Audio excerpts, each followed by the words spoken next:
Welcome back. وزیراعظم عمران خان کی زیر صدارت کابینہ کا اجلاس۔ کابینہ اجلاس میں عمر ایوب کی بجلی پر بریفنگ۔ بجلی کے معاملے پر ایک مرتبہ پھر عمر ایوب اور مراد سعید کے مابین تلخ کلامی ہو گئی۔ جی ہاں، دونوں نے پھر ایک دوسرے پر بجلیاں گرائیں۔ مراد سعید نے زائد بلوں اور لائن لاسز پر وزارت کے اعداد و شمار میں تضاد کا معاملہ اٹھا دیا۔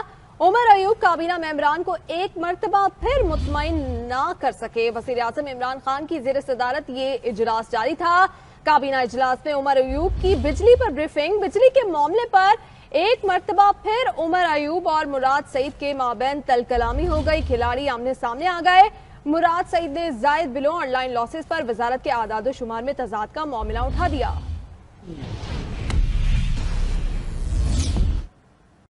ہاں جی، آپ نے سنا، زائد بلنگ، اضافی بلنگ اور لائن لاسز۔ ابھی یہ کیبنٹ میں اور کیا کچھ ہوا ہوگا یہ آپ کو نہیں پتا۔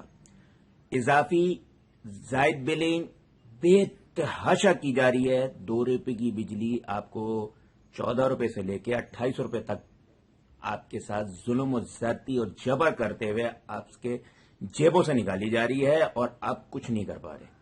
جبکہ اس کے ساتھ ساتھ سوئی گیس والے بھی اس میں ملوث ہیں، لیکن وہ کیبنٹ کے اجلاس آن کیمرہ ہوتے نہیں ہیں اور عوام کو دکھائے جاتے نہیں ہیں، اس لیے پتہ ہی نہیں چلتا کہ عوام کے ساتھ کیا ہو رہا ہے۔ اس کے علاوہ آپ دیکھیں گے ایف اے ٹی ایف والے گرے لسٹ سے ہمیں نکال ہی نہیں رہے۔ 1.5 سال ہو گیا اس حکومت کو آئے ہوئے، ایماندار حکومت کو آئے ہوئے، گرے لسٹ سے آپ کیوں نہیں نکلے؟ تباہ کے حکومتی ارکان اور ان کے سلیکٹرز منی لانڈرنگ کر رہے ہیں، اور وہ منی لانڈرنگ کس ذریعے سے ہو رہی ہے؟ یہ بجلی کے کھاتوں میں سب سے زیادہ ہو رہی ہے، ڈسٹریبیوشن کمپنیوں سے ہو رہی ہے، آپ کے گیس کمپنیوں سے ہو رہی ہے، اور آپ سے اضافی بلنگ لیے جا رہے ہیں، اور یہ قومی خزانے میں تو بھرا ہی جا رہا ہے، لیکن یہ جو قومی خزانے کے علاوہ جو بجلی کی جو انہوں نے پرائیویٹ کمپنیاں بنا دی ہیں، اس کے ذریعے دبا کے منی لانڈرنگ ہو رہی ہے اور دبا کے آف شور کمپنیاں بنائی جا رہی ہیں۔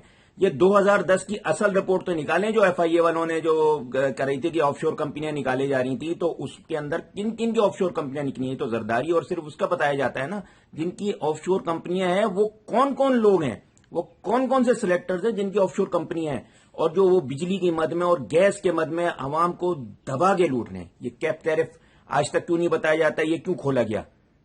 کیپ ٹیرف کو کیوں کھولا گیا؟ آپ کو تو یہی نہیں پتا ہوگا کہ کیپ ٹیرف کیا ہے، لیکن آپ یہ پوچھیں کہ کیپ ٹیرف کیا تھا اور اس کو کیوں کھولا گیا، کس کے کہنے پہ کھولا گیا اور کس کو فائدہ دیا گیا، اور اس کی وجہ سے پاکستان کے عوام پہ کتنی گھناؤنی سازش کی گئی اس کیپ ٹیرف کو کھول کے، اور ہمیں نقصان دیا گیا۔ بہت شکریہ۔